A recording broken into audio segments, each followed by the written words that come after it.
सो आगे चलो अच्छा है, आज जानते प्याज और लहसुन नॉन वेज है या वेज है। बहुत से लोगों को देखा होगा कि वो प्याज और लहसुन को नहीं खाते हैं। क्या नॉन वेज की वजह से नहीं खाते या कोई और कारण है? मैं इसका धार्मिक रूप से आंसर करूंगा। धार्मिक रूप से नॉन वेज और वेज की परिभाषा देख लेते हैं। वेज यानी जिनको खाने पर, जिनका सेवन करने पर किसी का हनन नहीं होता है या किसी का पतन नहीं होता है, वो सब वेज के अंतर्गत आते हैं।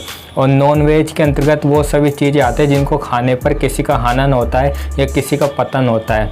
अब वेज के एग्जाम्पल देख लेते, जैसे मान लो किसी ने आम खाया, तो आम को तोड़ने पर क्या वो पेड़ मर जाता है? नहीं मरता ना। किसी का भी पतन नहीं होता है, किसी का भी हनन नहीं होता है, इसलिए आम शाकाहारी है। मान लो तुलसी से एक पत्ता तोड़ा, तो क्या वो पौधा मर जाता है? नहीं मरता।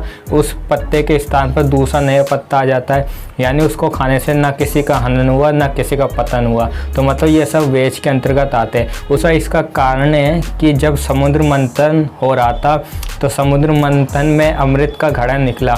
उस अमृत को बांटने के लिए विष्णु भगवान ने मोहिनी का रूप धारण किया। तो मोहिनी क्या करती है? जो विष्णु भगवान मोहिनी बने थे, मोहिनी क्या करते हैं? वो सभी देवताओं को अमृत पिला देती है। तो असुरों में से एक था राहु। राहु को पता चल गया कि जो ये मोहिनी है वो विष्णु ने रूप धारण किया है, इसलिए राहु चुपचाप से चंद्रदेव और सूर्यदेव के बीच में जाकर बैठ जाता है। अब जैसे ही मोहिनी ने उस असुर को अमृत दिया, तो चंद्रदेव और सूर्यदेव पहचान लेते कि ये असुर और ये दूसरा रूप धारण करके हमारे बीच में आया है।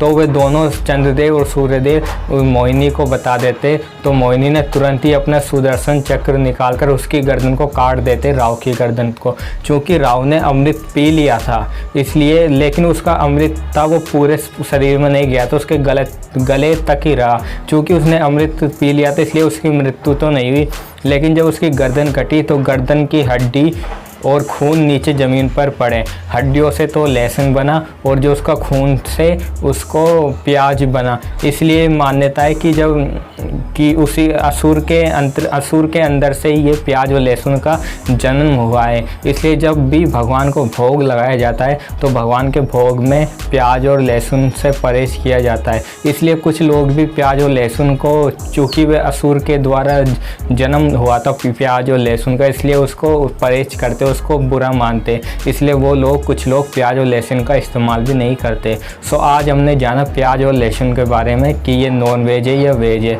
सो मिलते हैं नेक्स्ट वीडियो में कुछ इसी प्रकार की जानकारी के साथ। Till then good bye and जय हिंद।